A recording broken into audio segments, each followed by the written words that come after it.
back to look at connective tissue proper. And there's two subclasses to connective tissue proper, loose and dense. You may have guessed why one is called loose and one is called dense. That's because loose connective tissue has its components arranged more loosely than the dense connective tissue components. So again, loose connective tissue consists of areolar connective tissue, adipose connective tissue, which is fat, and reticular connective tissue. And you can expect reticular fibers to be in reticular connective tissue. For a little bit less of the fibers to be apparent in adipose tissue, the main extracellular component tends to be some collagen fibers, and we have fat inside of the cells. And then we have areolar connective tissue, which is kind of the typical connective tissue. It matches the image that we saw in the last slide. But areolar connective tissue has all three fiber types. So we'll come back to dense, but we're going to focus on loose connective tissues first. Now, again, those three varieties are areolar, adipose, and reticular. We're going to look at areolar connective tissue first. So you can see it has kind of an array of fibers. Those are first and foremost very obvious. You have elastic fibers and then these really thick collagen fibers. It's harder sometimes to see the reticular fibers when you're focusing on the other two.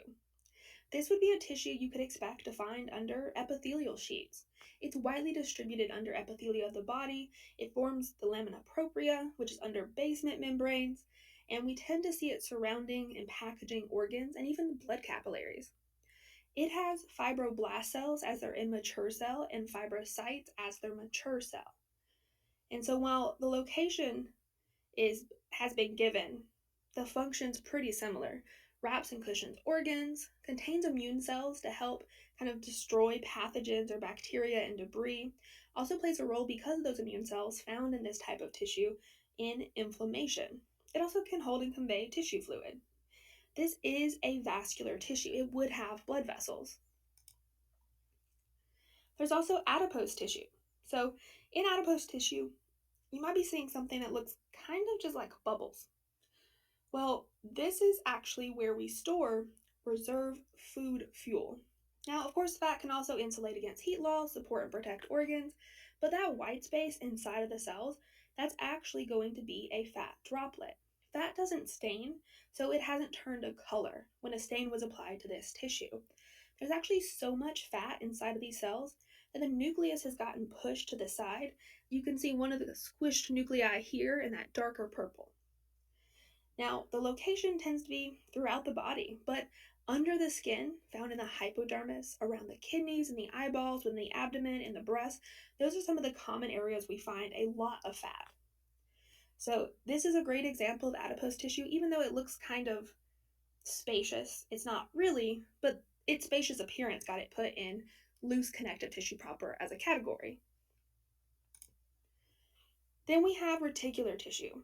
You can easily see here the reticular fibers that are kind of forming a branched network to hold on to all of these cells. This is something from the spleen. That's what this image is from. There's many different white blood cells and other cells located within the spleen. It's also an organ known as the red blood cell graveyard, so it's very vascularized.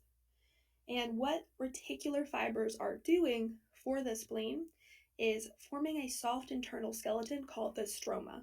So it forms this network, this support network, that supports cells, especially when they're a part of kind of a loose, squishy organ that has less structural tissue.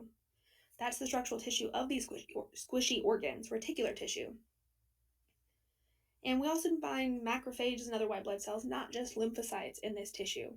But besides the spleen, areas you could find this type of tissue, reticular tissue, include lymphoid organs like the lymph nodes and bone marrow.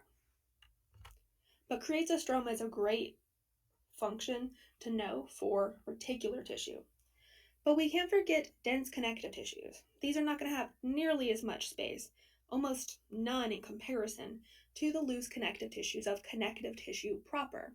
And CT is going to be an acceptable definition or abbreviation for connective tissue. So let's look at dense regular, dense irregular, and elastic connective tissue. All right, here we have dense regular connective tissue. We can see a lot of pink, and all those fibers are going in the same direction. Those are collagen fibers.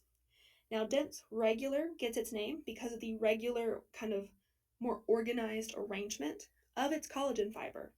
You can also see the nuclei of fibroblasts squished in between those fibers. But where could you find this? You could find this attached to bone, attached to muscle, because it makes up tendons and ligaments, and even flat tendons called aponeuroses. So you might find this on the shoulder joint, you might find this between two bones, in your hand, next to your ankle. But this is something that can withstand a lot of stress as long as that pulling force is applied in one direction. If you were to apply a pulling force from this direction or this direction over here, then it could withstand quite a lot and provide strength to those joints and to those muscles. But what if we applied upward or downward tension? Then it's going to be more vulnerable and this tissue could tear. All right, we also have dense irregular tissue, and you can see the picture. It's not nearly as well organized as far as the collagen fibers are concerned. Instead, the fibers go in multiple directions, and the nuclei are kind of found at those turns. Now, this type of tissue makes up joint capsules, especially around certain organs like the shoulder and the hip.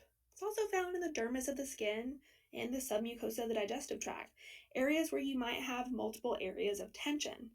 That's because this type of tissue is able to withstand tension that's exerted in many different directions, so it's less vulnerable and has more structural strength.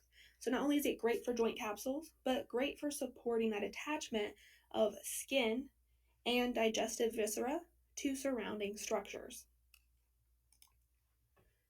And last but not least, as far as connective tissue proper is concerned, we have dense elastic tissue.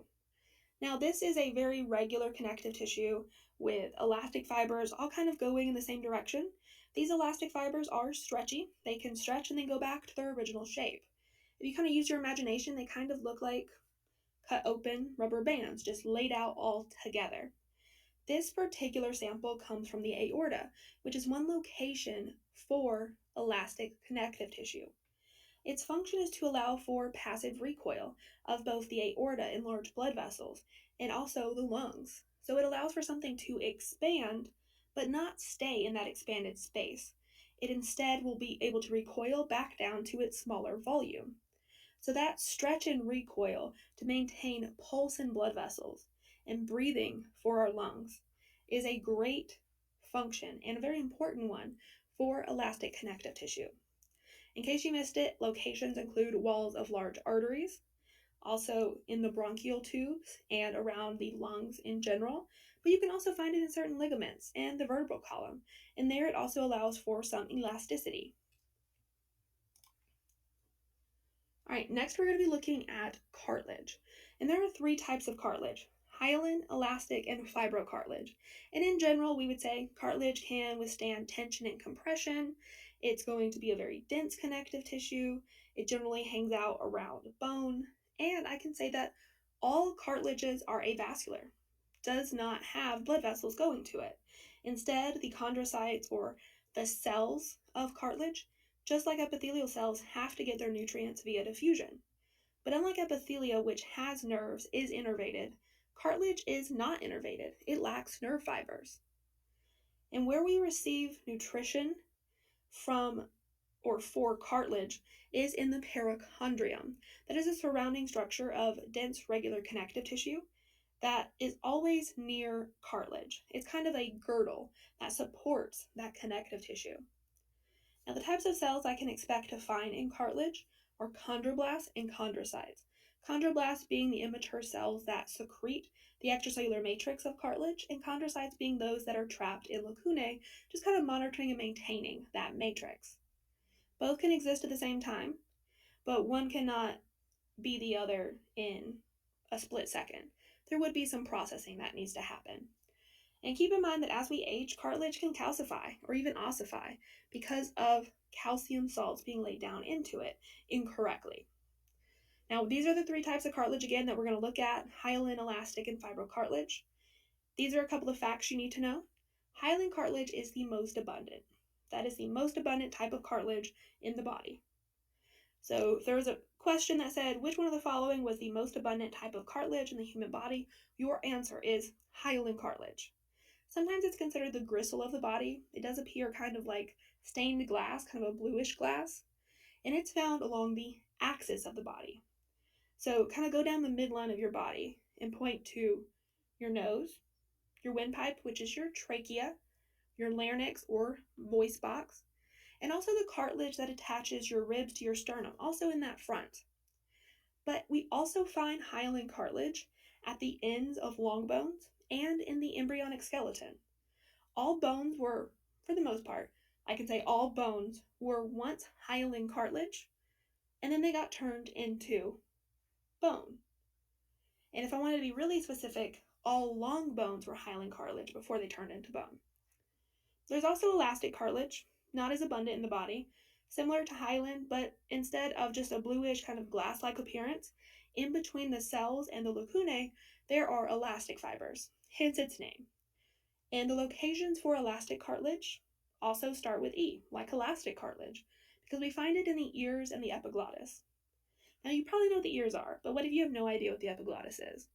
Well, the epiglottis is a structure that can open and close, and it's located on the top of your voice box, known as the larynx.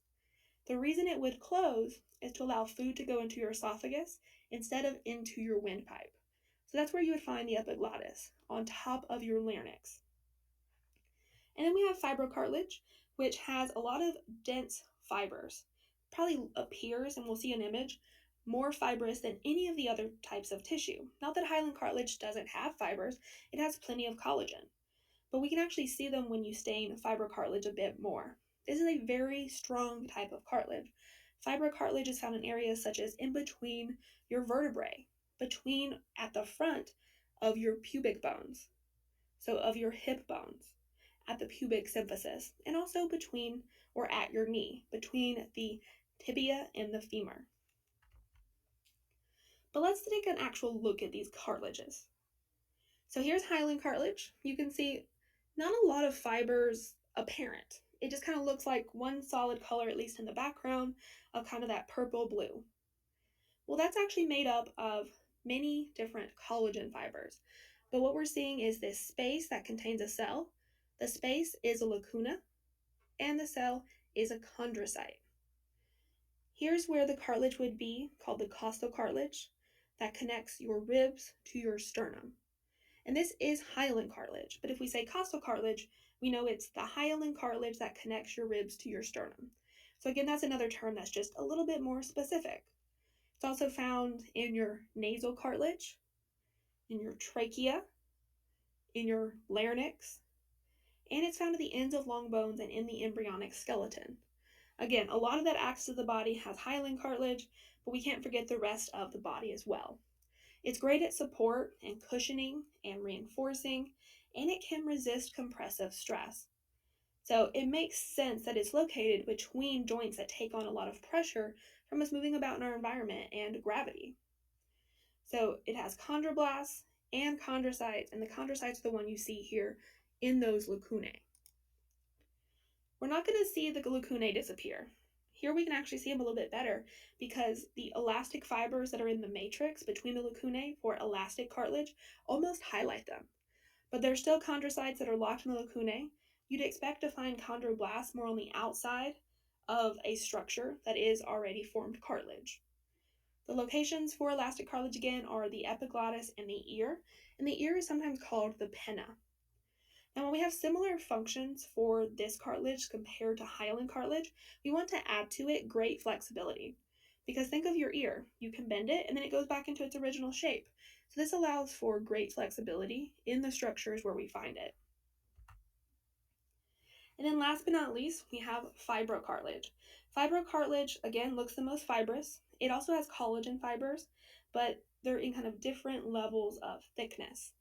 Areas you could find this is between the vertebrae, which we see in the image on the left, between your hip bones or your pubic bones, at the front, they kind of hold those hip bones together at the front, that's the pubic symphysis, and at your knee, so between your tibia and your femur, so disc of the knee joint.